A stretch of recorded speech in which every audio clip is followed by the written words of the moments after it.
Yeah, hello, good afternoon, good evening to everyone. I am very excited to discuss with you the healthcare and insurance policies in the landscape of brain aging, the first workshop of Brain Fit for Life. And we have speakers, members as well of Brain Fit for Life. And I'll ask them to introduce themselves in a little bit. We have on the one hand, Nicolas Loeillot from Groupe Mutuel. We have Neil Fullerton from Alzheimer's Scotland. We have Evangelos Avramakis, I think, from Swiss Re. And then we have Dr. Jan van Overbeck, who is a clinician practitioner. So if you would like, and perhaps we have Anne as well from Alzheimer's Scotland joining us. She might join a little bit later, but perhaps we'll just give her the time to introduce herself afterwards. Maybe should we start with Nicolas? You show up first on my screen if you'd like to introduce yourself and your work. Yeah, sure, my pleasure. So I'm Nicolas Loeillot, so I'm Chief Innovation Officer at Groupe Mutuel. Groupe Mutuel, for you guys who are in Scotland, maybe it's not obvious to know what is Groupe Mutuel. It's one of the leaders in health insurance in Switzerland. So we have 1.5 million clients in Switzerland. We are number one in the French-speaking area of Switzerland and number 2 or 3 in the rest of the country. And as part of my team, so it's different range of innovation activities. One of them, which is quite interesting for us today, and I will don't talk too much now, which is the big data approach and what do we do with health insurance data for creating predictive and preventive services. Fantastic. Thank you so much for your participation. Neil, if you would like to introduce yourself as well and your work. Yeah, hello everyone. I'm Neil Fullerton. I'm from Brain Health Scotland, which I mentioned there is part of the wider family of Alzheimer's Scotland, which is our national dementia charity here in Scotland. Brain Health Scotland were fairly new on the scene. Well, it's similar to Brain Fit for Life in that we were established officially in kind of April last year, and then by the time our first staff were on board and we kind of launched officially, it was towards the end of the summer last year. And Brain Health Scotland's really been born out of the research world, dementia prevention research, and trying to translate some of the evidence base that we now have from that research into the real world, if you like, and into clinical practice. And well, delighted to be invited, Lavinia and Irene, because I think when we established and we started to look around at the brain health landscape and we came across Brain Fit for Life, we just thought of all these kind of touch points and shared goals and all these things that we would like to do in Scotland. And it seemed like we had very similar ambitions. So it's great to kind of work together, and I'm sure work together going forwards in what's still quite a new territory. But our remit is to reduce the incidence of dementia in Scotland. That's our kind of sole objective. And we operate across kind of 2 wide areas, but very much interlinked areas, which are public awareness raising and health promotion, particularly around modifiable risk factors for these diseases that can lead to dementia later in life.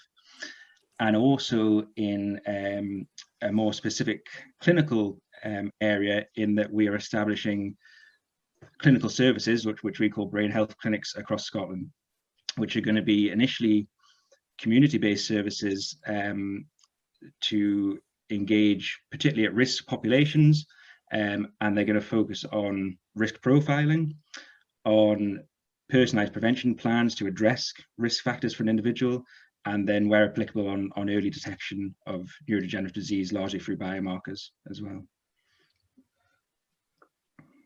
Fantastic. We look forward to learning from you and also working together. Next on my screen is actually Evangelos. If you could introduce yourself also and the work that you do at Swiss Re. Great, thanks for having me, and great for having Swiss Re on the panel. So I work for the Swiss Re Institute, which is the kind of research arm or R&D arm of Swiss Re. So we're looking into especially forward-looking market developments, what is happening with data, how can we use data in order to better risk models, everything around that is of interest. And because of our books is, about half of the books is life and health specific. So we are very much interested in, how could we prepare ourselves for the future and what could be the potential products and services that would add value to society or to insurance customers. So depending on how we're going to collaborate in general. So we have a lot of collaborations with primary insurance companies, but also with governments. So public-private partnerships is also one area we're looking into that. So that's from my side. Thank you. Brilliant. Thank you so much. And Dr. von Overbeck is a clinician. If you could maybe share a little bit about the work that you do in your day-to-day, that would be great as well.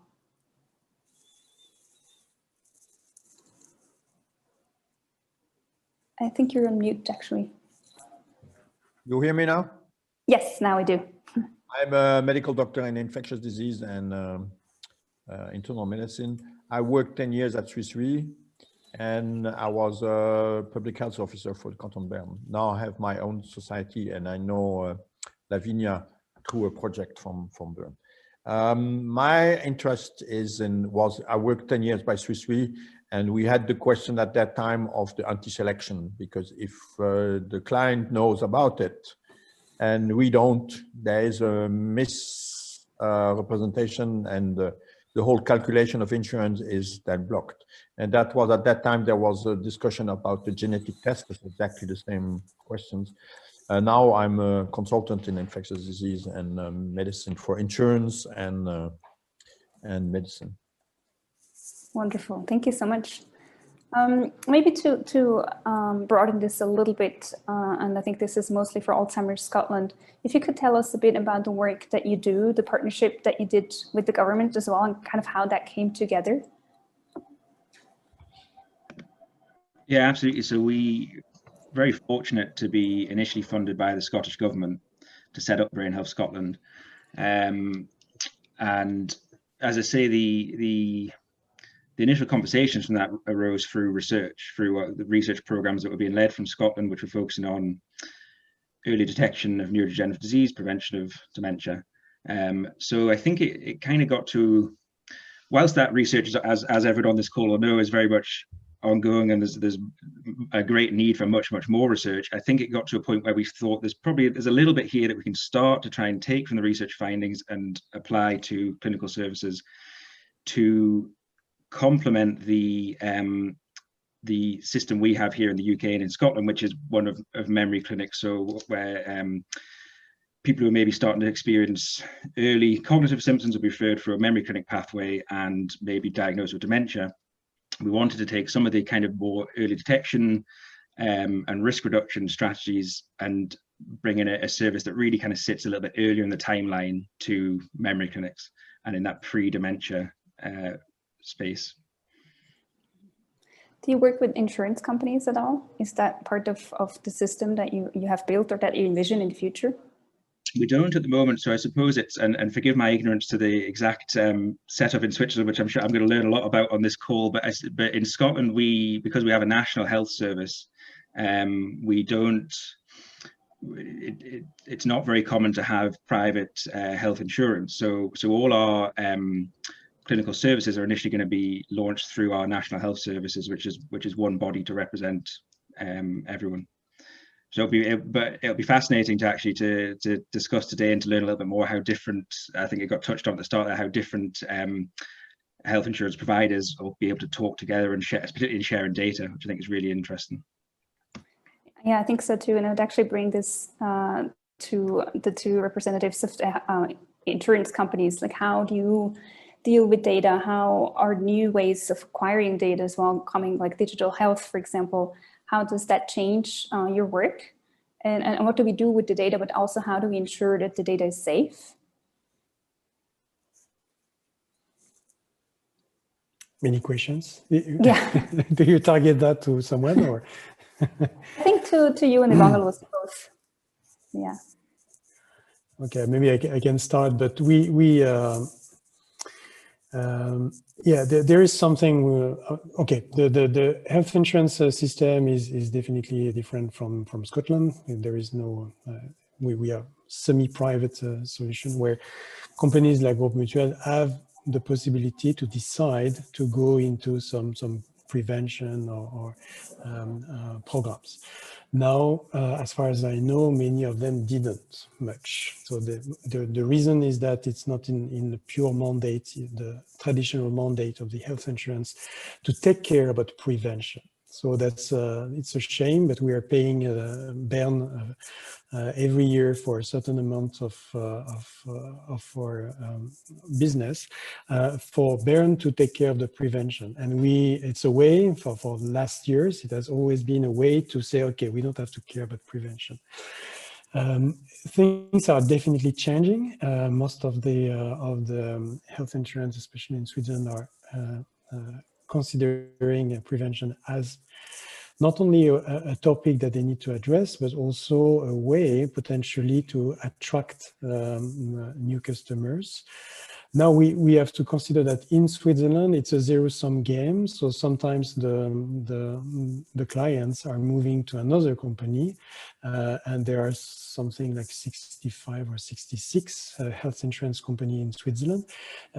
So they are changing from one company to another one, but at the end, there is no one which is winning over the other. So it's just waving this way. So everything we invest in prevention is potentially helping our customers for a short period of time, or just giving some new clients to the competition. So that's the kind of issue that we have. So taking considering the prevention, whatever it is, as a commercial argument is not sustainable in Switzerland. The only way to consider prevention is to have an open innovation approach. And this is what we decided to take at Groupe Mutuel, where we are looking, we are investigating the new, some opportunities to use our data for building some predictive models, and then to build some prevention program on top of these predictive models. And we don't have enough data. We're a small country. We're only 8.5 million people in this country. It's too small to call it a real big data approach.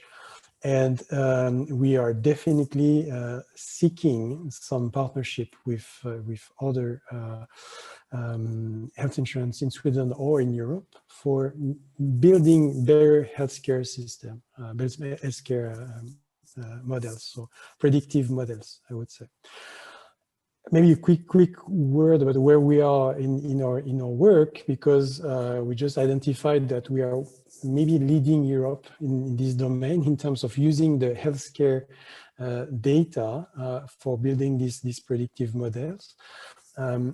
We published a few scientific papers recently. So the purpose is really just to use the health insurance data as they are. So we don't augment them, we don't bridge them, we don't bring additional data. And we decided to focus on five pathologies. None of them for now is purely related to mental health, but as soon as we have solid models and solid methodologies, our goal is to go into the mental health predictive modeling. And the approach, if you are interested in that, is not to understand what's happening after we get the information of the disease, but everything which is before.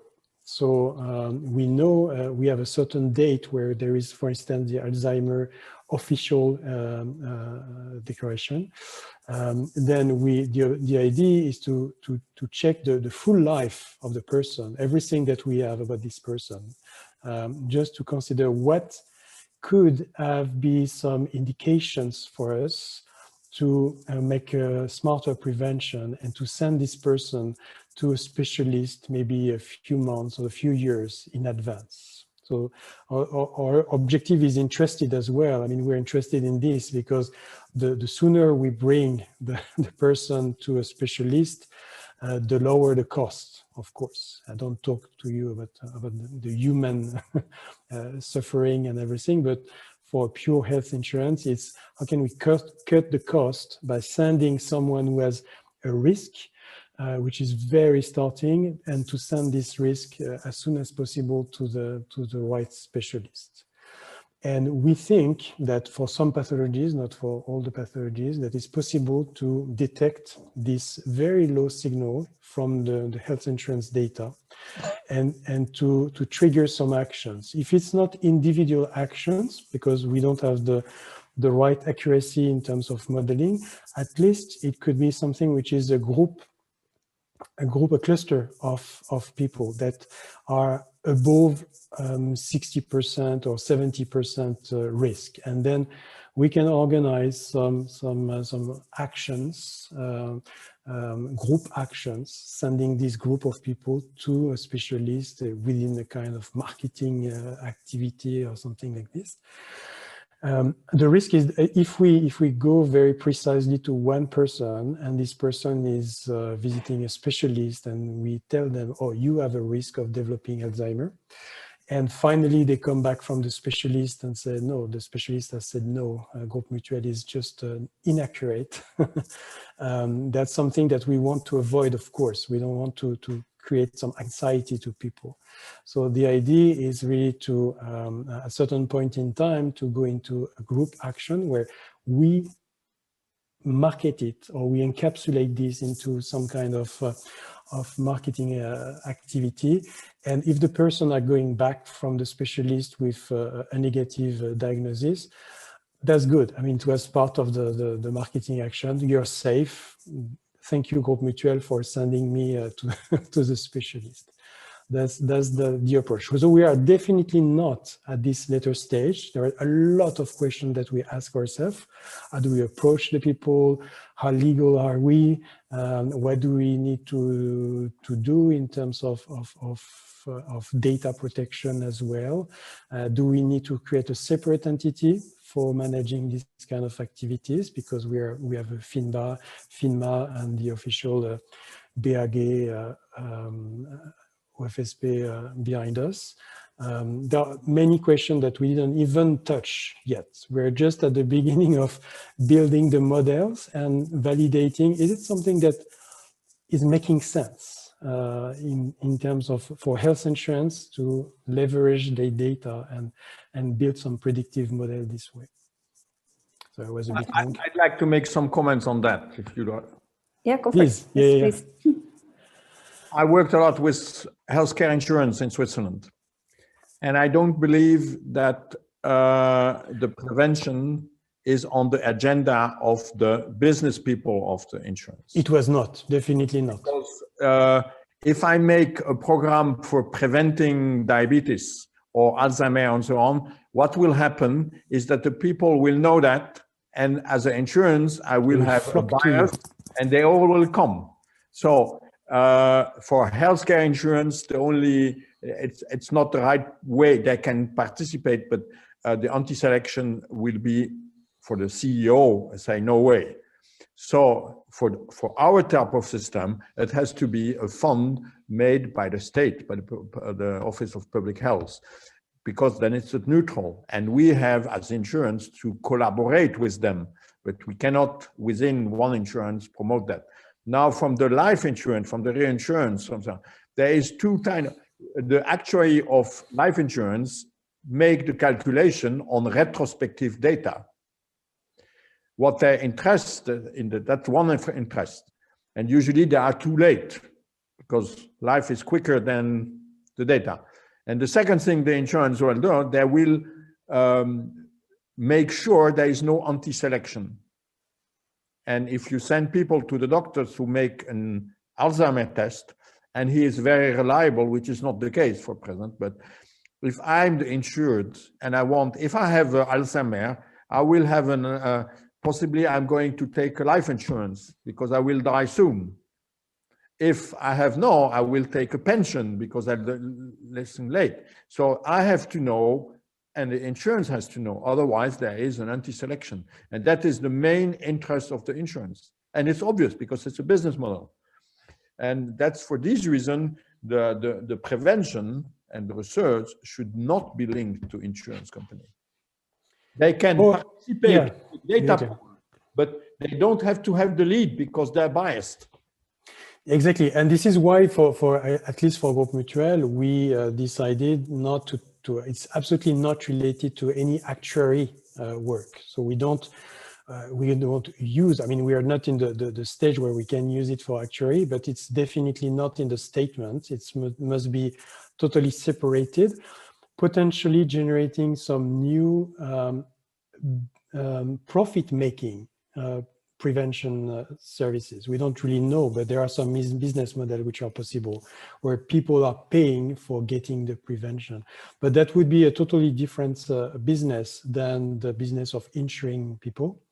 It would be something which is more in the prevention domain. I totally agree with you, with your statement that it was not in the interest of the health insurance, even in Switzerland, to go into the prevention domain. Yeah. It's a big issue. Maybe one comment. One of the illusions in medicine is to sell prevention as decreasing overall cost. Most of the time, it doesn't fit at all. Usually, prevention makes life better, longer. But if you live longer because you have good preventive medicine, you're going to have the hip replacement, the stent. So possibly if you live longer, you will cost more. Yeah, and it is the case. Yeah. Goal is mainly to increase quality of life and not primarily reducing costs. I think that's an illusion. Some disease will, if you get down with the HIV epidemic or the COVID epidemic or prevention of cardiovascular, that will decrease the costs. But most of the prevention will in fact increase your life expectancy, and that will increase your cost overall. I actually just read an article this morning in Frontiers of Neurology that showed that in the United States, early diagnosis of Alzheimer's disease could save $7 trillion US. This is people born up until 2018. That's a huge number, but of course I absolutely agree. And I think we wanted to give Evangelos also the opportunity to comment here from your perspective as well, before we maybe take a little bit of deeper dive as well. So perhaps everything has been said already, I don't know, but let me add something to the discussion here. So I think the discussion from Jan and from Nicolas was going towards the kind of policy making of insurance propositions. And I think there is a problem how we're going to deal with prevention as such. So it's not, to me, it's not an insurance problem or a public health problem. It's how we're going to go about making our lives healthier. And that's, to me, how do we design the incentives in order to have different entities, stakeholders that are going towards the same goal. And I think this is something with in the US that has been tackled now with the kind of new incentive schemes, but here it might be still a long way of doing it, especially in Europe. So there's to me a policy problem in addition to that, which is actually what Jan just mentioned. Because some insurance industry might not have an interest. Actually, they have in the books, but they actually don't have an interest because of anti-selection and the other reasons. But let's go a little bit back on the topic on early detection of Alzheimer's. And so far, what the insurance companies could do, I mean, they can go to the claims data and see, okay, where there are some predictive patterns. This is what Nicolas just mentioned. The problem with that is, can you map that easily with disease types of the future? So you go back to try to identify kind of patterns, and then you need a kind of disease code saying this is a typical Alzheimer patient. And then you try to connect, to develop the models around that, and then potentially you're going to be lucky that you're going to hit that hit the patient or this population or the segment who might get. Who might develop actually Alzheimer's on the long term. So the problem with that is this the right data to look at, or what other data sets are missing in order to make this prediction much more accurate? And I have huge hope that with wearable technology, we will be in a much better place in a couple of years from now. Not now, But when I see these new sensor types and new data streams, that are there, if you can map that together with the claims data, that will create a kind of new kind of data pot, if you will, that we can start modeling in a much better way. So the other problem is the population big enough? So that was Nicolas' point. So Switzerland is a very small place, and perhaps we might need to look into other areas, and perhaps we might need to use their models and try to apply them and try to learn them in our local environment. So I'm very optimistic that in the future we might be able to predict that in a very good way. The problem is, what can we do against it? So what's the kind of therapy that you can bring into place, no matter how you couple that with insurance or with a kind of subscription service, no matter how you're going to design that, but what's the probability that you get the patients on the right track? Because they might need to change their behavior, like with diabetes, like with hypertension, it's more or less the same thing, but the stakeholders you need to involve are much, much, much bigger. So it's not only, you don't go to only the patient, you need to involve many, many other parties, because Alzheimer's is much more complex when it comes to the treatment path of that. So I think this will be a huge complexity for us as a society as such, not only as an insurance company, but as a society to treat actually the disease as such. That puts to me another pressure. How are we designing this kind of treatment paths or therapy paths or whatever, which is a different angle, because it's not only about detection of the disease very early, but how are we going to engage with the patient in the best way in order we see some hope that this might change. So just a personal example, my father was suffering from Alzheimer's. He lives in Greece, I live in Switzerland. How can I help him from here, right? I need to call him every day. It's not going to work.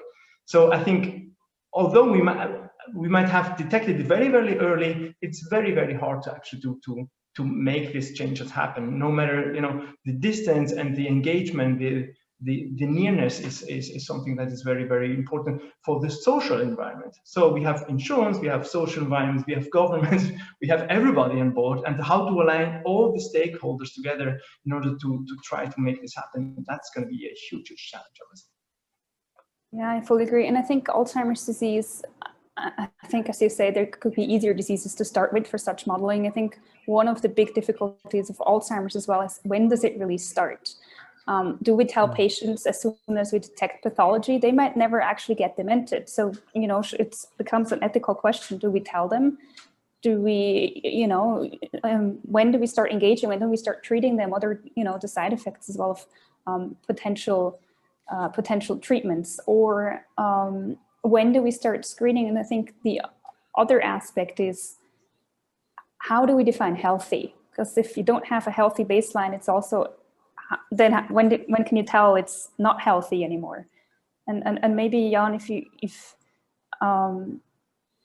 we could hear a little bit from your perspective as well, how things are done in terms of infectious diseases, which is like a very rapid, which it requires very rapid action. We have kind of like the opposite problem in something that starts very slowly, like Alzheimer's disease or chronic diseases in general. Do you think there is a transfer that we could, maybe look into or look at, that we could take advantage for Alzheimer's disease? Usually with infectious disease, the first question is to define a clinical picture and then have a test who confirms your clinical picture. As soon as you have a test, you have at least a case definition. You start usually with a case definition, which is a clinical, which is in how we diagnose Alzheimer's more or less. And then you need to have a test which is reliable. Once you have that, you can start with treatment, because then you can try a sample of cases which are uniform. And I think probably it's like, because there is always the hypothesis that Alzheimer's may be an infectious disease. Every disease is, once in a while was said that may be infectious. It doesn't fulfill the criteria. Maybe it's something else. But I think probably the first important step is to have a case definition with a test which is very reliable, because then you can, that's what we do in infectious diseases usually, because an infectious disease needs a test and a germ or a virus and so on. And it's not really the same. Alzheimer is more or less probably some kind of metabolic disease or something. And then there's probably other criteria how you make the diagnosis. Mm-hmm. So if we had treatment and you had a patient that has the pathology but no symptoms, would you treat them or would you wait and see? If I would have a clear test and I know that this test is reliably giving me 80% chance that I'm getting a disease, I will treat myself. But remember, there is one interesting disease, which is Huntington disease. This is a genetic disease. First, you investigate, you find the clinical, you look at the genes, you find an anomaly in the gene, you look in the next one, you find the same anomaly. And then you start looking in people who are not sick. And unfortunately, you also find people with they should in fact have Huntington, but they don't. But it's only a very small fraction. So at present, if I have a reliable test, I will have in 10 years, 80% chance of Alzheimer, and you propose me a therapy which reduces that 50%, I will take it. If it reduces 10% and a lot of side effects, I won't take it. And you will not be able. That was the same story at the beginning with HIV. We treated with monotherapy, and after 6 months, we realized that was nonsense, but we didn't know. And now we had the phase with the triple therapy, but you had to convince the people to taking pills, 21 pills a day, 3 times a day. And so, and now it's more or less established, but that was a way. But the beginning was a case definition, a staging, a reliable test. And then we've learned with the treatment. But at one stage, you have to take treatment on a trial. And that's why we have clinical trials, which should be broad. And then you have the real science, but then you have clinical trial, which should go more into the general population. So coming back to, and I think this is an excellent point. And then not every patient will want to take the drugs, right? Depending on the pros and cons, maybe depending on the age as well. So I think that comes then down to a personal level as well. In terms of data and maybe healthy aging and Alzheimer's disease, Neil, how do you kind of engage patients early? How do you make sure? Also, there's of course the stigma attached to Alzheimer's disease. How do you get your participants and how do you openly talk about Alzheimer's disease? Yeah, I think 2 things. I think talking there about, I guess we've touched there on kind of risk disclosure, right? On, you know, and these diseases are long-term chronic diseases that if you can detect something early, you might have these difficulties some way down the line. So it's, you know, do people want to know? Talk there about Huntington's disease, which is obviously a very definite kind of genetic yes or no, which Alzheimer's isn't. But I think for that reason, we're not talking about population-wide screening. We're not saying we're going to screen people for signs of Alzheimer's and tell them you are at risk. It's very much providing a service where people can make the first step and they can kind of come to us and say, maybe I'm concerned, might be through family history, might be through other risk factors. So I think at the moment, I think we have to rely on people making that first step themselves to present, to say, I would like to know more about my own health of my brain right now, right? So we're not imposing on anyone. The other thing I wanted to pick up, we're talking there about specific pathologies, and it's interesting, the more we, in our kind of public health messaging, and the more we're trying to just promote this idea of think about your brain throughout your life, the steps we can all take to look after our brains, it's almost like the earlier we go, the less specific we become about certain pathologies, because it's less about, you know, if the advice we're giving is things around nutrition and diet and exercise and social engagement, it's almost, it becomes less about Alzheimer's pathology, Lewy body pathology. It doesn't matter. It's about general principles of building resilience, really, throughout our life, building resilience there for our brain, so that when we do age, hopefully we've mitigated some of our own risk. So yeah, I think that's although we came at it very much from our background in the Alzheimer's world, it's almost like the kind of the earlier and the more broad we broaden this out, it almost doesn't matter so much. It's more about kind of these general ideas that we can have people thinking about, just to plant the seeds of brain health as far as we can and kind of raise the general awareness and the general literacy around these things. Yeah, I fully agree. And I think important aspects, and that was mentioned before as well, treatment, for example, of diabetes, hypertension, that are relatively easy to treat. I mean, both of these, for example, are risk factors, modifiable risk factors for Alzheimer's disease. So how could we kind of bring that out to the population? How can we make sure we teach and educate people that there are lifestyle interventions that we can do to maybe not prevent the disease, but you touched upon brain resilience or cognitive reserve, brain reserve as well. How can we translate our knowledge and bring it out to people?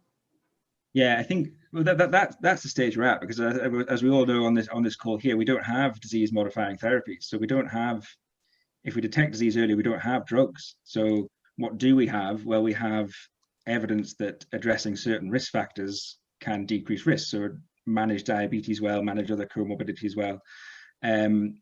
So I think just that, I think spreading the awareness of that link. I think, in general, awareness about what's good for your brain is probably not quite at the level of awareness of what's good for your heart or what reduces cancer risk. So it's trying to spread that message of, here's some things that are also good for your brain. Not just with the population, but I think with healthcare professionals, that's something that we're quite keen to start to look at now too. You talked about diabetes there. So really, I think it's the job of organizations like ours to reach out to healthcare professionals within diabetes to spread awareness of that link there. And then that also then feeds through to patients. So, when you're trying to talk about prevention of type 2 diabetes, it's also, and did you also know that this is good, these steps that we're recommending to prevent type 2 diabetes are also going to be good for your brain, and they're also potentially going to reduce your risk of Alzheimer's disease.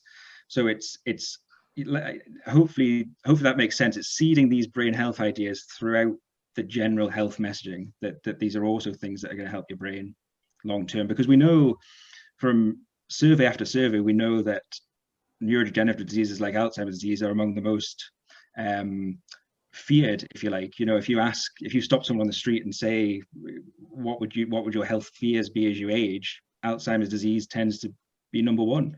So, but what I don't think maybe is talked about enough is that there are some steps that we can all take to address these modifiable risk factors, and that's what we can do at the moment, because we don't have therapies yet. Now we will do one day, but at the moment, what we can do is address those risk factors and take control of the things that we can. Yeah, but if I'm a patient with a family where one member had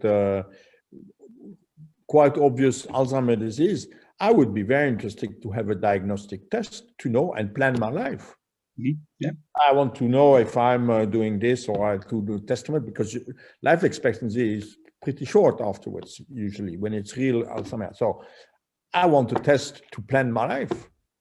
And that is, and you cannot force people to take the test, but if I'm willing to have the test, it's up to me, and I should be free to take it. I absolutely agree, Jan, and and I know I'm using Huntington's because it's a black and white yes or no, but that's, that would be the same with Huntington's. It's not like there's disease modifying therapies available for Huntington's disease, but I would say it's absolutely within people's right to access that diagnosis early, to be able to then plan for what is, unfortunately, in Huntington's inevitably going to come down the track at them in the future. Mm-hmm. So for prevention, the ideal way, or one way to get there and to get more data and also healthy data, would be the population-wide screening, like we do for cancer screens, for example. What are the barriers, specifically in Switzerland? Why don't we do an annual brain health checkup, for example? Where could we help with something like that? Perhaps I can jump in, because because of my father's disease, I tried to reach out to my health insurance company, ask them, where can I get a scan? And you can guess what happened next. In general, you don't get any kind of indication of where to go, what to do, and it's not part of the insurance kind of package. So not even in the supplementary insurance. So it's not involved in the diagnostic toolkits. Perhaps that might be an area to put this kind of diagnostic tools in there, but that's the first thing. So if you know that there are some diagnostic tests, perhaps it's going to be very hard to get them and to get some guidance. So I think on the insurance side, we need to increase actually the knowledge and the how to interact with this kind of patients who might ask also for this kind of disease test. Sorry, doing that. And there's another thing that so I was aware because of my father, but others might not be aware at all, and they don't have any indication to take anything. It's like things might happen, then it's always kind of too late. So this is why also Nicola is very interested in early detect this kind of signs, or to send patients somewhere to let them test. The question is always the kind of moral question.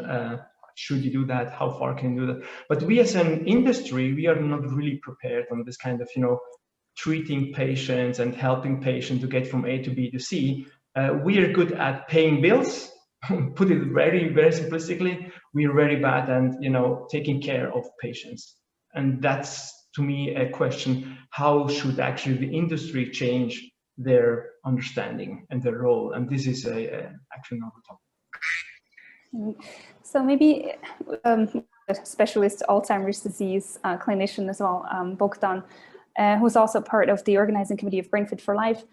What do you think would be the right age and the right tools to start screening? Because it has to be a sensitive tool, but it can't be too expensive. So kind of where would you wish things would start? Well, on the one hand side, of course, wishful thinking is something that shouldn't be, let's say, in our real life. I think the main controversy was already stipulated in the discussion before.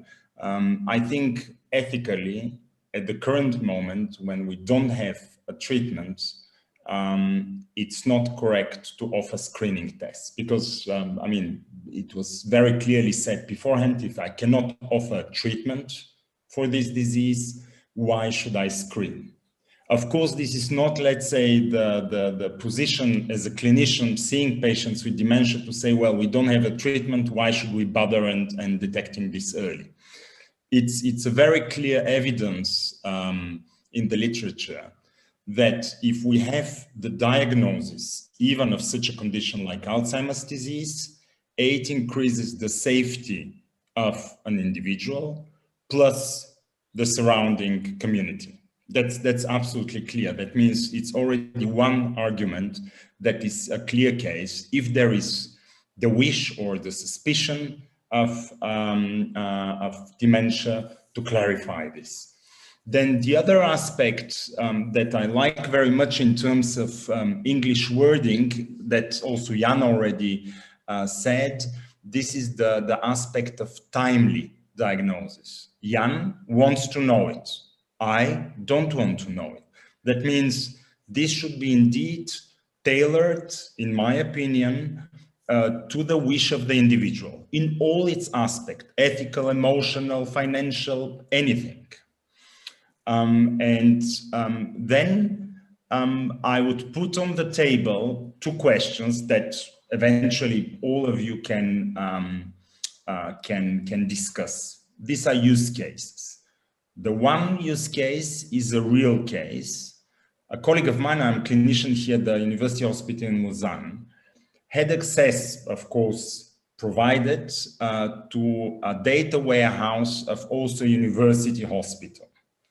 And guess from all, he had access to all data, lab works, scans, anything what you can imagine, massive amount of data. He's a crack in machine learning. He was doing his classification work, and guess for dementia, what was the domain that was most accurate in terms of prediction? I mean, of course, if we separate them one by one, it was the financial data, right? That means, of course, it's a circular argumentation. We can say we don't have data because we are on the insurance side and so on and so on. But this poses again the question about data ownership, because of course it's good that we are separated, we clinicians, via the money that is paid by the individuals to insurance companies, provide certain service and so on and so on. But I think at least my wish is in this roundtable to discuss exactly this aspect. How, without changing in a certain revolutionary way the system that is established in the different countries on cultural, historical, and so on backgrounds. How can we make this work for the patients? Because all of us, I mean, as you heard, either in a family or we by ourselves, sooner or later will end up with some sort of cognitive problems in age. That's the first use case.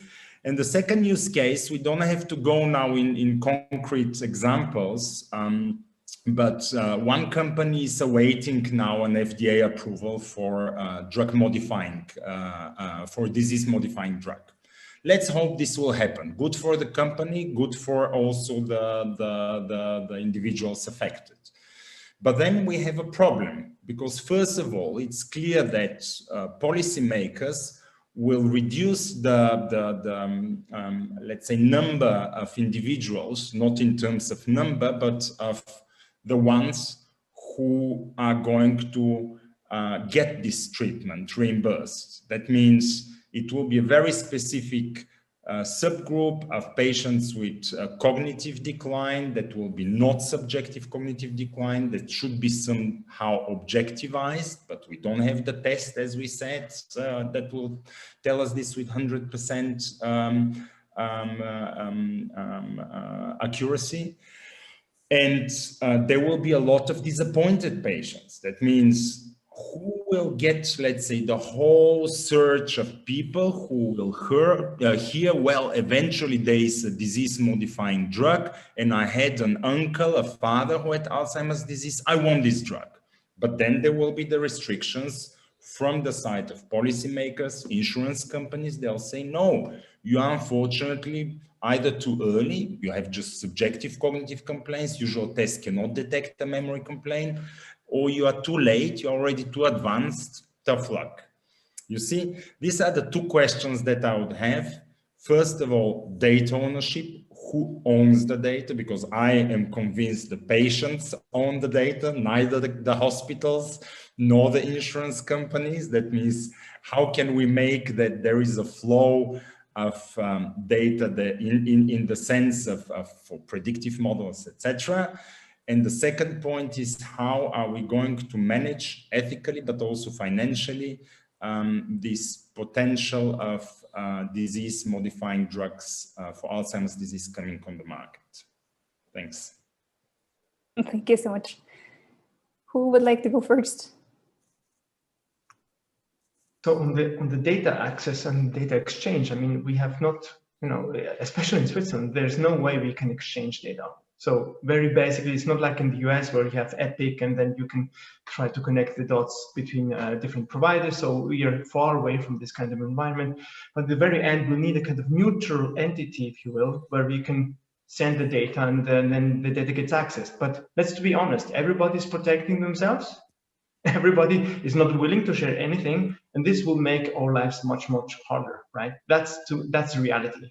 And then there will be more data going in, so like wearable data, like, perhaps genomics data. So it's not about the magnitude of data. The question is, how are we orchestrating that in order that we can provide value for clinicians, for patients at the very end? Yes, hopefully for patients. And then how do we align the incentives? This was the second question. How do we align the incentives in order we can afford actually a system and environment in order we can treat people in the best way? The second aspect is not new. That's like with cancer, we have similar kind of discussions. So that's a policy-making question, and that's a moral, ethical, and policy-making. So it's a mixture. We won't find the answer here today. I don't think so. But for the first one, we might need to find other incentives. So if I look into how Israel is handling the data and how clinicians, but also startups, insurtechs, fintechs, or medtechs can access the data in order to leverage, to create value, they create a kind of a different ecosystem where everybody can profit from. So we might need to go another path, not try to protect everything, rather to do the other thing, the other way around, rather to participate in an environment where everybody can profit from. And then the question is how to align the incentives to get this done. I have a comment for the one of the obvious things we could do in Switzerland is a cohort study. We had that with HIV at the beginning. All the 7 centers who had patients came together, and we had a standardized protocol how to see the patient every 6 months. And it was at the beginning funded by the National Swiss Fund. And later on, we had other funding, and it was very efficient. And now it's one of the, even if we are a small country, it's one of the well-known HIV cohort studies. And that is something you could do for this question, for example. Yeah, I agree. The main issue in Switzerland is the data protection. And in Switzerland, if you want to fail something, you just take the argument of data protection and you're pretty sure you make a project fail. It's very distressing, but it's so. And we tried a few studies with CSS, for example. It's a big insurance like Mutuel. One of the main issue was data protection, and it's nonsense because you can protect it, but you have to be a bit more supple than what we are. Mm-hmm. And I think, Bogdan, that's what you're also kind of trying to work towards as well, and also the context of Brain Fit for Life. Maybe you can elaborate a little bit on that. Well, sorry for cue jumping, Nicola, because you were... No problem. But I mean, I think there are two, again, question marks. First of all, Evangelos, I agree with you to disagree, because again, I put it really very clearly who has the data, because the data ownership, if it's to an individual, if you look at public opinion and so on, at least the health workers, be it nurses, doctors, and so on, they're always on the top in terms of the confidence of all individuals. That means if we compare ourselves to fintech and so on, I think it's a different story. And I think if each one of us has on a USB stick whole genome already sequenced, some MRI scans, some blood works and so on, that each individual can decide, okay, there is a cohort, there is an initiative, Brain Fit for Life or whatever, and then donating it, I mean, either for a pint of beer, let's say, jeton here in the pub around the corner, or for some other more non-financial incentive and so on. I think this is very important because I think we are a little bit too bossy here and pretending, okay, I'm sitting here on amount of data because I've generated this data and so on. But I think sooner or later, I hope so, and I'm sure this will turn. The data will come back to the individuals, and then there are such beautiful concepts of dynamic informed consent, etc., that each individual, depending on, okay, Mutuel, the insurance, they're doing some cool stuff. They are absolutely saying that their predictive model will be separated from me being also, let's say, with them on in terms of insurance. I'll donate them all my data, or I donate them this part of my data. And I think this is already important. Second, in terms of cohorts, yes, there are such initiatives. Here in Switzerland, particularly, there is this so-called Swiss Personalized Health Network. They try to harmonize data. We have a little cohort on aging, but all this is peanuts. Let's look at the UK. Even now, in the negative context of Brexit, we have the so-called UK Biobank. We have 500,000 people from the general population with genetic information. 100,000 of this will be having a brain scan, plus all this additional information. I think in continental Europe, we are a little bit too little, and there is the leadership missing, in my opinion, from policymakers, from researchers, and so on. What we try now to fill in this gap to get these things going. That's what I'm convinced about. May I just follow up on that one, and then Nicolas? So the technology is here. That's not the problem. So we have data donor programs that are tracking, that are getting the wearable data that are tracking from the EHR data. So the technology is there. So they normalize that. That's not a problem at all. It's more the policy making, and then who is funding this kind of thing in order we can really get access to that. So Israel has solved it on a government level. UK has solved it on a mid-government, but also a public level. US have solved it with Apple and with Google. So that's another thing. So we might have solved it differently, but we have not found a way in Switzerland how we can do that. I think we need not a short-term solution. We need a solution that is going to be there in order to profit from other types of disease. It's not only the Alzheimer one that we need to look into that.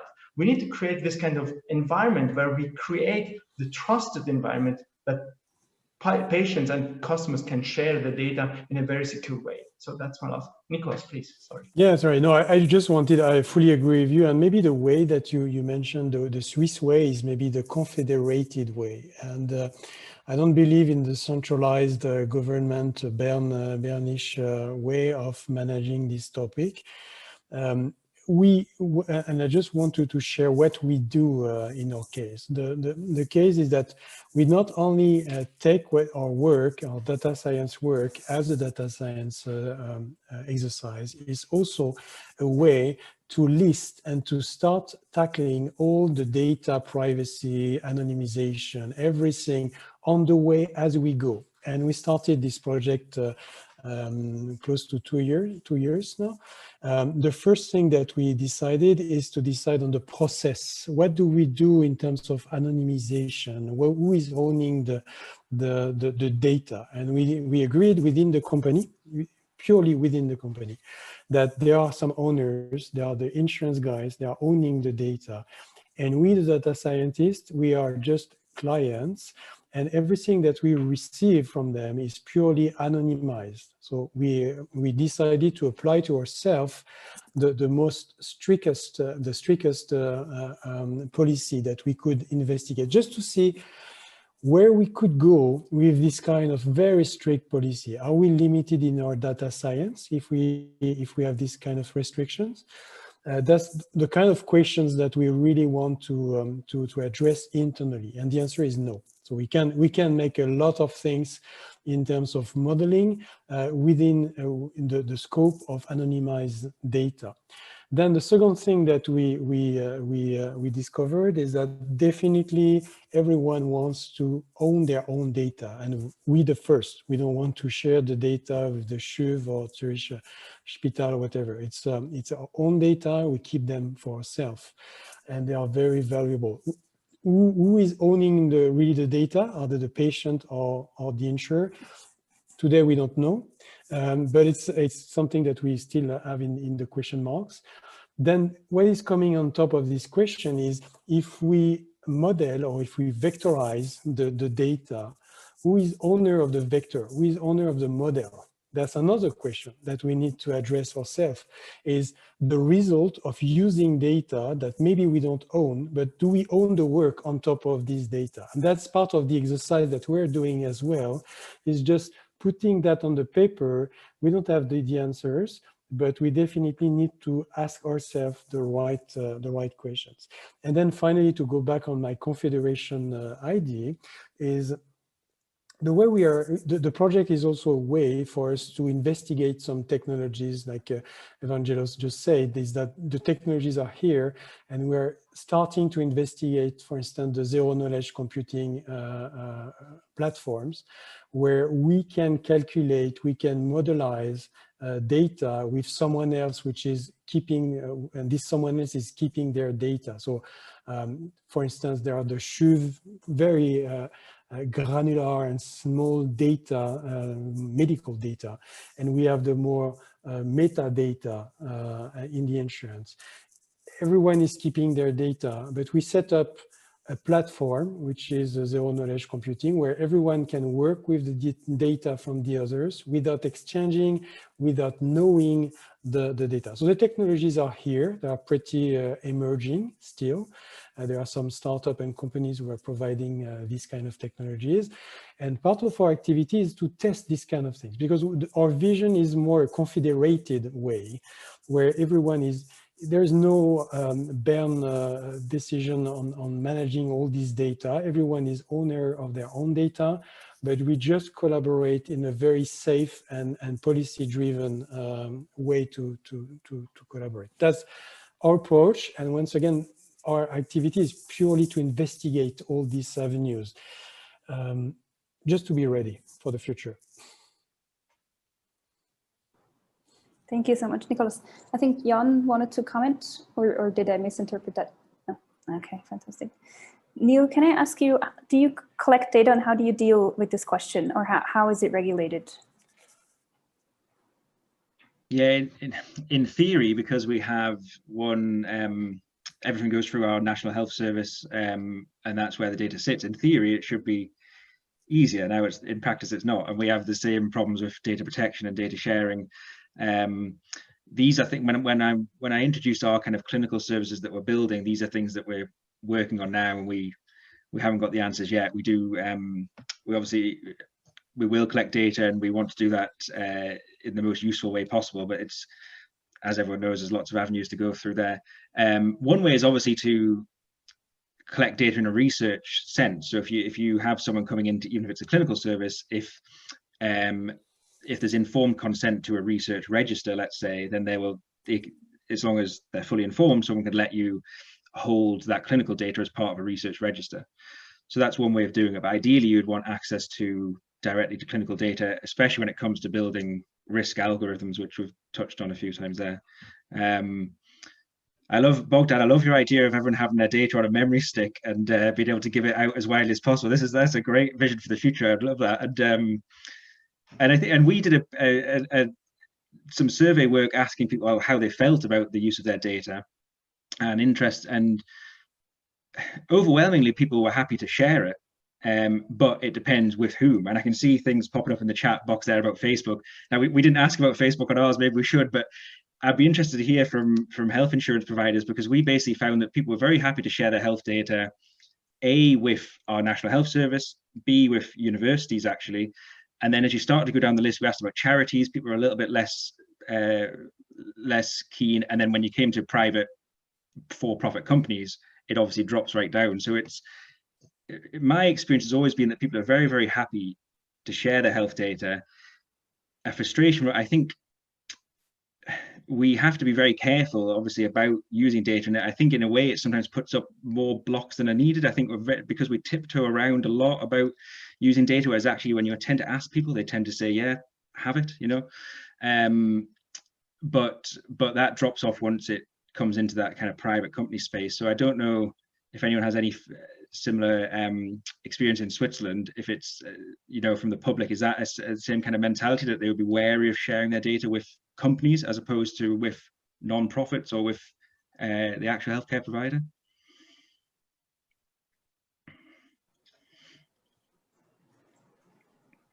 Maybe Evangelos or Nicholas, if you we don't have a comment about that. We as citizens don't share. We do not even know how to get access to the data. So if I ask, the insurance company or the healthcare providers to provide me my data, it's not going to be easy to get it on a stick, right? So we're far away from what you have in the UK. And this is now more kind of hypothetical and thinking a vision for the future, which Bogdan's introduced. But I suppose one thing is that as individuals, we now have access to more and more data, because it's all, we carry a smartphone around our pocket. We have watches that tell us our heart rate and our sleep time and all these kind of things. So it's interesting to think that as we go forward as individuals, we actually probably hold, I know that's shared with companies, but we have access to that kind of data. So in theory, you could say, here it is, here you go, have my sleep data and heart rate data and all these kind of things. I think the big tech companies have tried to go to another path, right? So they try to, establish a kind of an ecosystem where the data is being collected and shared and controlled to some extent. Still, we don't know exactly how this happens, so it's still early stage. That's just another approach how to do that, especially Apple is going in a very particular path. When it comes to integration of medical records and genomic data and insurance data, then it gets much more complex. However, it's not a technical problem. It's the question is, how do we empower users to get the data under control? So what are the kind of tools we need to give them, provide them, in order that they're safe and comfortable, and they have the sharing kind of functionality under their own control, which is very, very hard to do. So if you drive a very modern car, you share the data with, with the car manufacturer already. You don't know it, perhaps, but you signed something that you do that, right? That Do you have the data in control? No, you don't have it. You don't know even how to get it. So it's the same problem. And we need to find a way how to change the environment, how to change the technical solution in order it gets really user and patient or customer friendly, if you will. But I think the Switzerland is quite a good example, because we don't have a unified system. It's very complex, cantons and everything. Everybody's, and so there is absolutely not a, like in the UK or in France, a centralized healthcare system. So it's making things quite unique and quite interesting. And my philosophy personally is that the data will not, they will stay where they are. They will not be centralized somewhere in a central place. It's not the Swiss way to do things. It will never happen. There is a lot of people talking about the electronic health record. That will never happen in Switzerland, not as it is presented today, which is a big data lake with everybody empowering their data and managing the ownership of this data. It's impossible. So the only solution for solving the problem of using the data on a very complex environment is to build some meta layer. I don't want to be too technical, but a kind of meta layer which is driven by the purpose of the use of the data. So the data from the CHUV, they remain in the CHUV, in the Lausanne Hospital. The data from Groupe Mutuel, they remain in Groupe Mutuel. But for a certain purpose, there is a policy, an automatic policy, which is gathering this data and putting them together for an authorized use of the data, which is for a purpose. So for a specific purpose, which is validated, there is an aggregation of data from the doctor, from the hospital, from the health insurance. So it's not for tomorrow, don't worry. But that's probably the way Switzerland can achieve potentially the same result than a country like where there is NHS or Sécurité Sociale in France, and these kind of things where they have the data themselves. I mean, in a unique, if I can make it simple, unique, simple database. What do you think? If I may say, I think all these are interesting questions. Of course, there are techniques, they are developed to do stats in the federated way that you're describing, doing queries on different sites and without centralizing the data, doing also what the query was about. I think, at least as a clinical neuroscientist, I would be interested also that the clinicians maintain certain skills in data science. What now is your domain? Because if we talk about confidence in the public, Neil said very rightly, and I fully agree with him. Whatever I have read, indeed, the trust of all of us in our doctors is much higher than whatever comes later in terms of for-profit organizations. And here I think we have to find also a way, because we talk about data. I mean, Zuckerberg made it also. He was promising that he will connect us all. We were very happy with entering our details and so on. And then a few years later, we saw it's a completely different story. That means in terms, we don't have again to teach the people what they have to do. I think each one of us, again, in the context of this timely diagnosis and so on, we can decide what is best for our mental health, physical health, and so on. I think where I would wish to go out of the box in Switzerland particularly is to see how we can make this partnership between these different entities, where each one of us will also hone on skills that are more in the traditionally in the scope of the others, because doctors, they have to do the surgery, they have to see the patients. Why should they know anything about data science and machine learning, etc.? But I think by opening this gap, we're missing a lot. And this is where I would put my efforts in bringing these different competences of patient organizations, of insurance companies and so on, to see how we can indeed solve the puzzle, because the data is there. Patients will be happy to share the data in one or another aspect. But I think where we are really profoundly different, this is the vision. Where do we want to go? Do we want there because we want to get our company bigger and richer and so on? Or do we want to do something for the benefit of humanity? Not that these are the two extremes. And if we find somewhere the working solution, I think this is where we should go, really to share competences. The data is there. I don't see this as a problem, neither in let's say, technical terms, nor in terms of ethics or stats or whatever.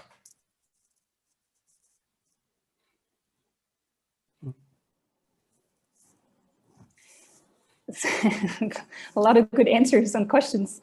And I think that would be the ideal way to go long term, right? But what could be the concrete next steps that we could take to get there? And maybe also, and we talked a little bit about this beforehand as well, and without requesting any commitment, for example, from insurance companies, but like, what will be your openness to, participate or sponsoring studies? How would we start? Like, do we need something new? Bogdan just mentioned there's a lot of data already there.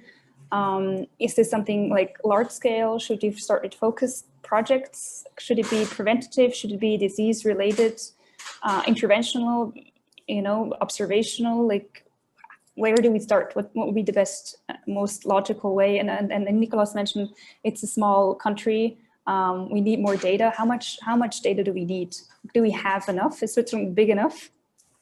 We don't. I mean, for ourselves, we went to France and Germany for getting additional data. We went to APHP in Paris and to the München, whatever Spital, I don't remember exactly the name, for crossing data. I mean, for finding support and this kind of thing. So for us, we definitely, we are very open and we are demanding to collaborate with research institutes in Switzerland or elsewhere, even the US or wherever.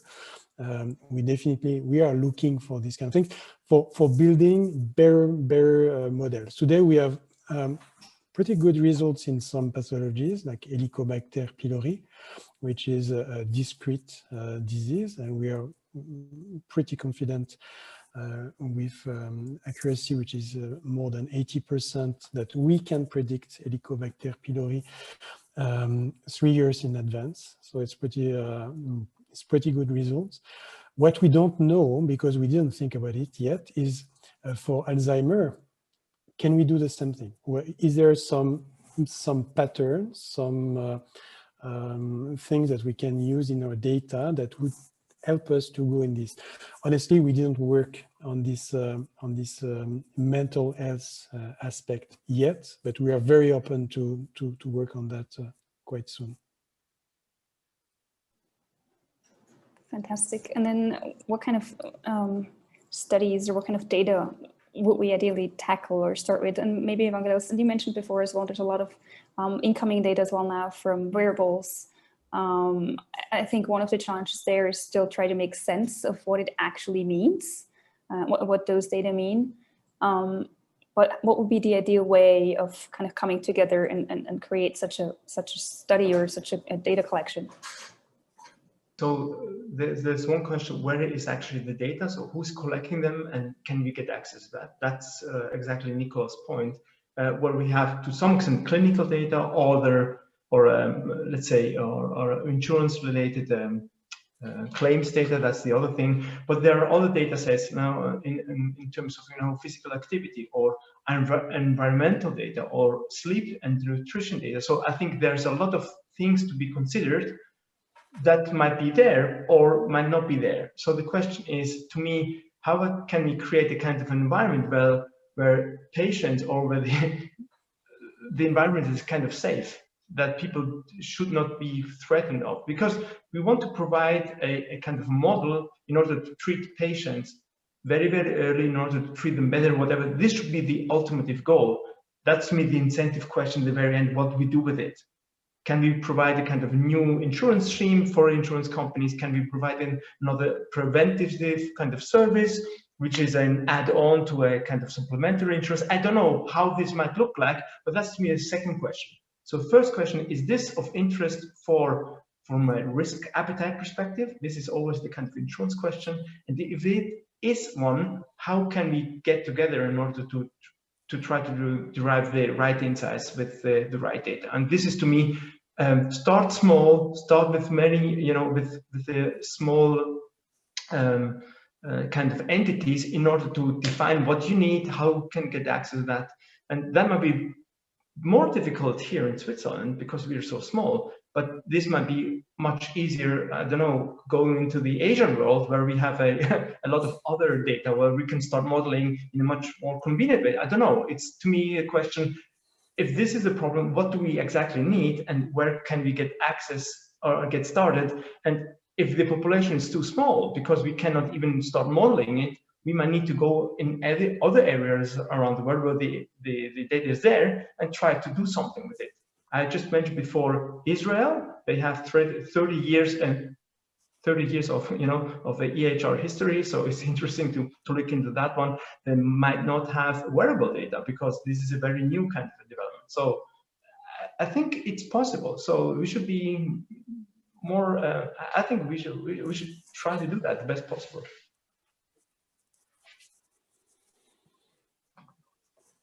Any other comments? I'd like to actually open up the round to all the other members of the group as well, because we have 10 minutes left. And then we did have a question or two as well in the chat. Maybe as we wait for questions coming in, there was a very specific question to Nicholas actually. If the insurance sends the client to the specialist, does it have an extra cost? Can you say it again? Sorry. If the insurance sends the client to the specialist, does it have an extra cost? We don't know yet. That's the no. I mean, yeah, it depends. If yeah, it's a technical question that I can't really answer now. Maybe I can answer it if you want. Gilles, yeah. Gilles is part of the team of Groupe Mutuel Innovation. He's more specialist on insurance. Actually, it doesn't depend who sends the customer to the specialist or not. First of all, I don't think the insurer would do it, or it will advise maybe, but never send it. We are not doctors. It depends on which insurance kind does pay. If it is the mandatory insurance, the cost is not, it's the same cost. All the pricing is defined by the Federal Office of Public Health.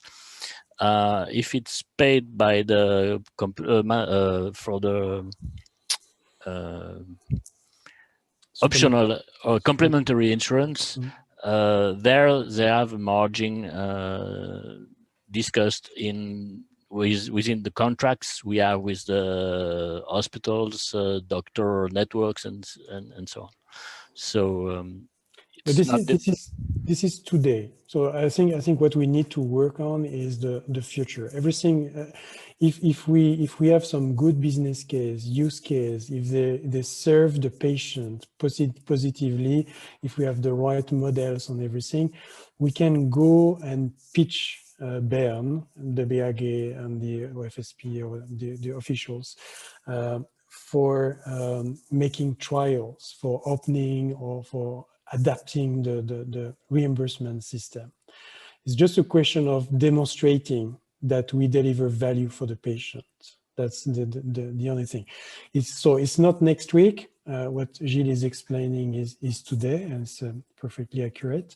Then what we need to think is to invent some new business models, and the LAMAL system, is quite open to this recently.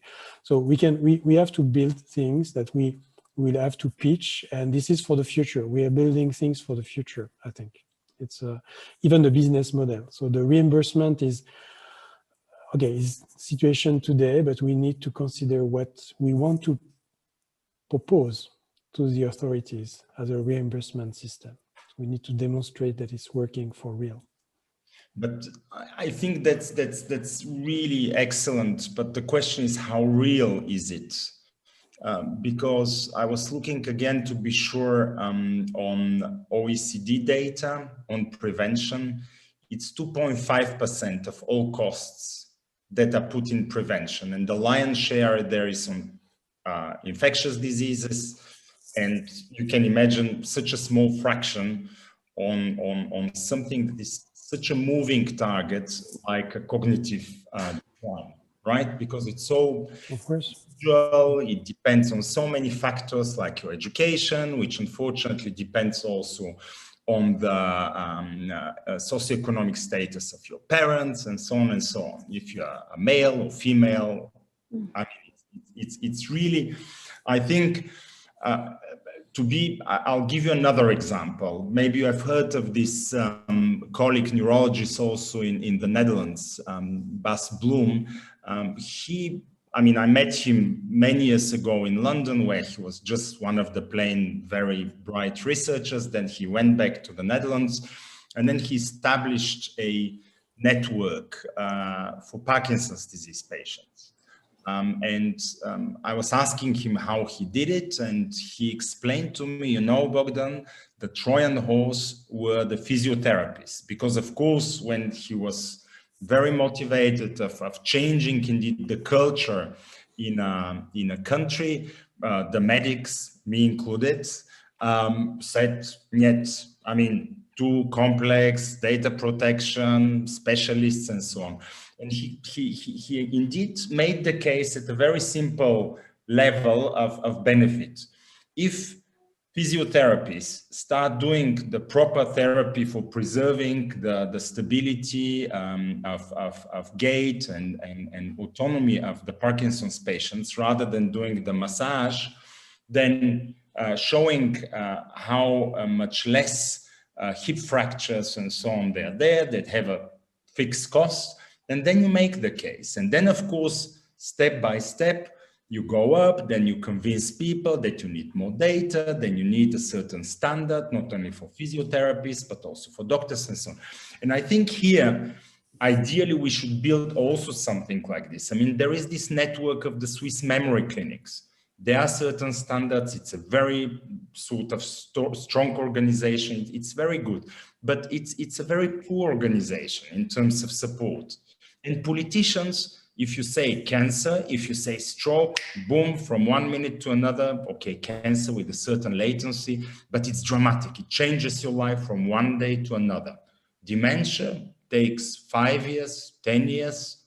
People suffer, the family members, loved ones, but it goes along many, many years. And therefore, I think, indeed, if we want to make the change, if we find indeed the cost benefit in very simple terms, because we know how much Alzheimer's disease costs per year also in Switzerland, then it would be already a gain. Because, for example, you have this data. Take one patient and look how many absences on let's say, how is it called? Health, sick leave. Absence from work the family members have, because I'm sure because of the burden bringing the patient to the hospital, or being depressed or burnt out because of this emotional and so on burden, there are a number of individuals within the family of this patient that are also suffering. I mean, take all this already as a number, and then you have a case. And then you say, okay, if I do this type of a treatment, physio or ergotherapy or sports, or I don't know what else, then it would be good. Because I think for us clinicians, these patients are getting lost. If, let's say, the general practitioner is not following the patients, there is this social retraction. They go less and less outside. Of course, sometimes there is even a taboo within the family. The family takes care, but it's not that much streaming out. And I think already there, we can make the case and see, okay, here with this or that intervention, We are reducing the absence of family members from work, taking some days off for this or that, and off you go. This is the approach that we took for Helicobacter pylori. Just to go in your direction, Bogdan, we made an assessment. How much does it cost? And we identified that we have within Groupe Mutuel, we have 20,000 patients or clients. We are not a patient to us. We have 20,000 people, clients, who are considered as lost. So the definition of lost is that they see more than 10 specialists every 6 months. It was our criteria. And it's very factual. I mean, we have these figures. They are not all suffering from Helicobacter pylori, but for sure they are lost. They are making some medical nomadism. And based on that, we identify that there are potentially some cause of this medical nomadism. And one of them is Helicobacter pylori. There are some others. And if we can together make this kind of work, this kind of exercise with you guys who know the mental illness or Alzheimer's disease more than we do, we can identify some potential data and build a case, which is first for ourselves and then potentially for Bern as well. Mm-hmm. That would be my suggestion. Absolutely, and I think Lavinia summarized it in very similar fashion in the chat, and maybe these will be nice final words from your side, Lavinia, who's also part of the organizing committee. If you could elaborate on that a little bit on your thoughts there. Yeah, thank you so much. It was a really interesting overview on the situation of the health insurance and the healthcare in Switzerland. And I think, as we are a researcher, clinical researcher, preclinical researcher, we see on one side a big stigma and fear of the process of brain aging, be it pathological, but even physiological. And in general, I think that if we call in for action the lay public for incurable, non-communicable diseases to share their data, I think they will be very happy to do so, as long as this data is anonymized. And this is a very important point. I think we have the technological infrastructure to do so. This is not the problem. I think that it has to be very clear, made very clear to the health ministry, the BAGOFSP, that we can collect actionable data. Some data which we can build prognostics and also potential treatments early on in the disease continuum. And I think that what Nicholas was telling us about a meta state of the health registry. Why don't we start with the brain health registry, really as a pilot, where all the data gets poured in and from the hospitals, from the GPs, from the patients, because we know that this is a very long progressive disease. It starts most likely in your 50s when you don't have any symptomatic, but we do have digital diagnostics and we do also have health records that may help define the trajectory. So I believe that there is a lot of potential in this, and we'll see this in the retrospective studies that come from health records that are very, very detailed and that are used for publication. There is so much information there, and it's really important to have this set of data, even in Switzerland.